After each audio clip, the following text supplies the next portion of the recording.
வணக்கம் அன்பர்களே, நண்பர்களே. உங்கள் அத்துணை பேரையும் மறுபடி சந்திப்பதில் மிக்க மகிழ்ச்சி கொள்கிறேன். இன்றைக்கு நம்ம பேச போறது விருச்சிக ராசி. விருச்சிகம். இந்த விருச்சிக ராசி ஒரு அதிசயம் தான். விருச்சிக ராசி நேயர்கள் நீங்களும் ஒரு அதிசயம் தான். எந்த விதத்தில் அப்படின்னு கேட்டீங்கன்னா, நீங்க என்ன நினைக்கிறீங்க அப்படிங்கிறது உங்களுக்கு மட்டும்தான் தெரியும். பல விருச்சிக ராசி அன்பர்கள் நீங்க இப்படிதான் இருப்பீங்க. இந்த விருச்சிக ராசிக்கு எந்த பரிகாரத்தை செய்தால் வாழ்க்கையில் நிச்சய வெற்றி, நிம்மதி கிடைக்கும். எந்த பரிகாரத்தை செய்தால் நிம்மதி கிடைக்கும். விருச்சிகத்தை பொறுத்த வரைக்கும் நிறைய லட்சக்கணக்கான பேர்கள் எனக்கு வாழ்க்கையில வெற்றியெல்லாம் வேணாங்க, நான் அப்படியே ஓரமா நிம்மதியா இருந்தா போருங்க அப்படின்னு நினைக்கிறவங்க தான் அதிகம். அதனால உங்க லைன்ல நான் வரேன். உங்களுக்கு எதை செய்தால், இந்த பரிகாரத்தை செய்தால் நிச்சயமா நிம்மதியான வாழ்க்கை இருக்கும். அது என்ன? விருச்சிகம் என்பது செவ்வாய் பகவானுடைய வீடு. உங்கள் ராசிநாதன் என்பவர் செவ்வாய். செவ்வாய் அப்படின்னாலே முருகன். செவ்வாய், சிவந்த வாய், சிவப்பு நிறத்தை குறிக்கக்கூடிய கிரகம் தான் செவ்வாய். முருகனுடைய இதழ்கள் செவந்து கிடக்கும். அந்த முருகனுடைய அழகுக்கு ஈடு இணை இல்லை. அந்த முருகனை குறிக்கக்கூடியதுதான் விருச்சிகம். விருச்சிகம் மறைவு ஸ்தானம்னு சொல்றோம். நீங்க எதையுமே மறைஞ்சிருந்துதான் செய்யக்கூடிய இயல்பு உடையவர்கள். நீங்க பல வருஷங்களா உங்க வாழ்க்கையில பட்டுக்கிட்டு இருக்கிற கஷ்டங்கள், எண்ணிக்கையில் அடங்காத கஷ்டங்கள். இந்த வாழ்க்கையில ஏதாவது ஒரு பிடிப்பு இருக்கணும் இல்லையா? எல்லா விதத்திலையும், எல்லா இடத்திலையும் அடி, உத, ரணம், கஷ்டம், தோல்வி, தடை, தாமதம்னா யாருக்கு வாழ பிடிக்கும்? யாருக்குமே வாழ பிடிக்காது. அப்படிதான் உங்களுக்கும். நீங்க பார்த்த அத்தனையுமே ஃபெயிலியரு. 10ல 7ல இருந்து 8 ஃபெயிலியரு. சக்சஸ் ஆன 1 2 கூட பெனிஃபிட் இல்லை அப்படின்னு மனசு உங்களுக்கு மட்டும் இல்லை, உங்க ஸ்டேஜ்ல யார் இருந்தாலுமே அவங்களுக்கும் கூட மனசு நொந்துதான் போகும். ஆனா உங்களுக்கு நம்பிக்கை என்பது 1% இருந்தால் இந்த வீடியோவை முழுசா பாருங்க. மே 1ஆம் தேதிக்கு பிறகு குருவுடைய பார்வை உங்கள் ராசியில் விழுவதனால் உங்கள் வாழ்க்கையில் மிகப்பெரிய மாற்றங்கள் வரும்னு நம்ம ஏற்கனவே சொல்லியிருந்தோம். ஆனா இந்த பரிகாரத்தை செய்யும் பொழுது நிம்மதி என்பது நிலையான நிம்மதி, நிச்சயமான நிம்மதி கிடைக்கும். கொடைக்கானல் மலைப்பகுதியில அழகான மலை. அந்த கொடைக்கானல் மலை ஏறும்போது ஃபுல்லா ஏறக்கூடாது. ஒரு 20 கிலோமீட்டர் உள்ள ஏறும் போதே நடுவுல பூம்பாறை அப்படின்னு ஒரு கிராமம் வரும்.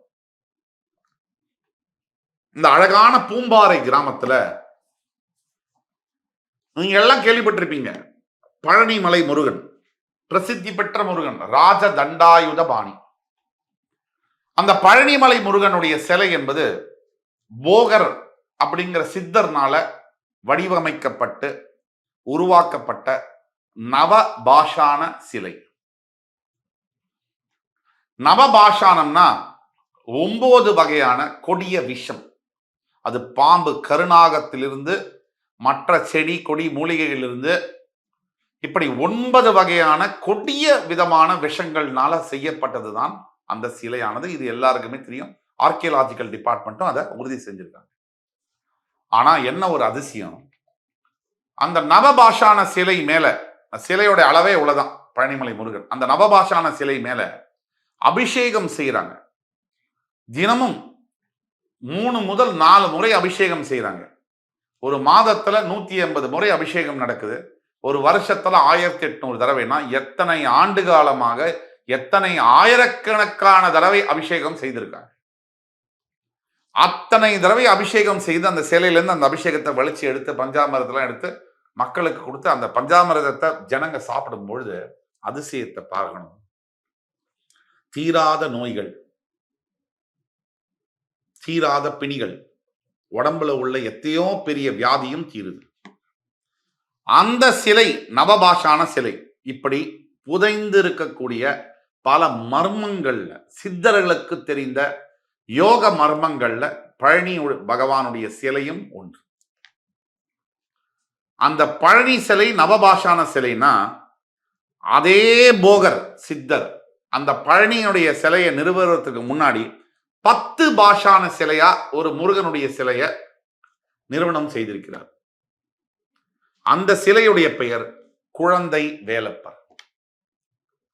அந்த குழந்தை வேலப்பருடைய கோவிலானது அழகு கொஞ்சக்கூடிய அந்த பூம்பாறை கிராமத்துல ஒரு மலையுடைய எட்ஜில் இருக்கு.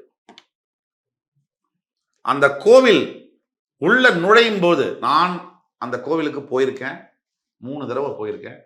உள்ள நுழையும் போதே உங்களை ஏதோ உங்களை அப்படியே எடுத்துட்டு போற மாதிரி ஒரு ஃபீல் வரும்.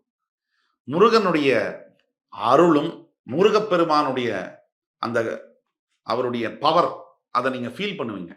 அந்த வைப்ரேஷன், பாசிட்டிவ் வைப்ரேஷன்.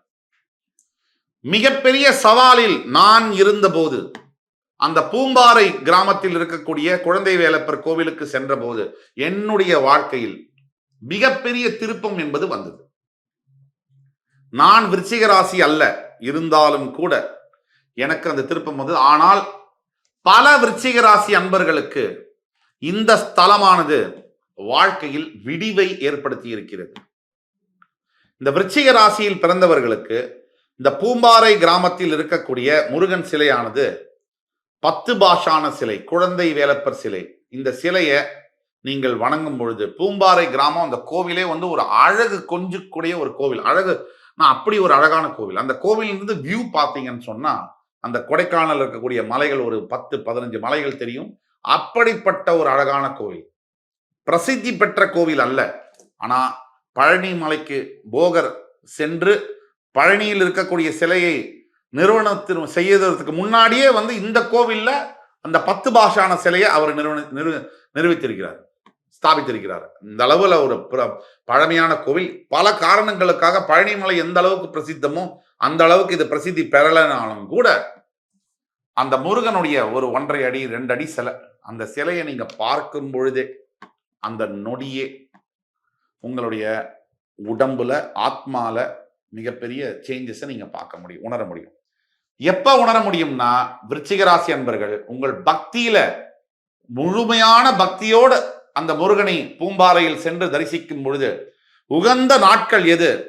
திங்கட்கிழமை இரவு, செவ்வாய்க்கிழமை காலம்பர சென்று தரிசனம் செய்து அந்த பூம்பாறை கோவிலில் இருக்கிற முருகனை 108 முறை பிரதட்சணம் செய்யும் பொழுது விருச்சிக ராசி அன்பர்களுக்கு வாழ்க்கையில் நினைத்து பார்க்க முடியாத அதிசயங்கள் நடக்கும். பாதி நம்பிக்கை, கால்வாசி நம்பிக்கை, முக்கா நம்பிக்கை எல்லாம் போக வேண்டாம்.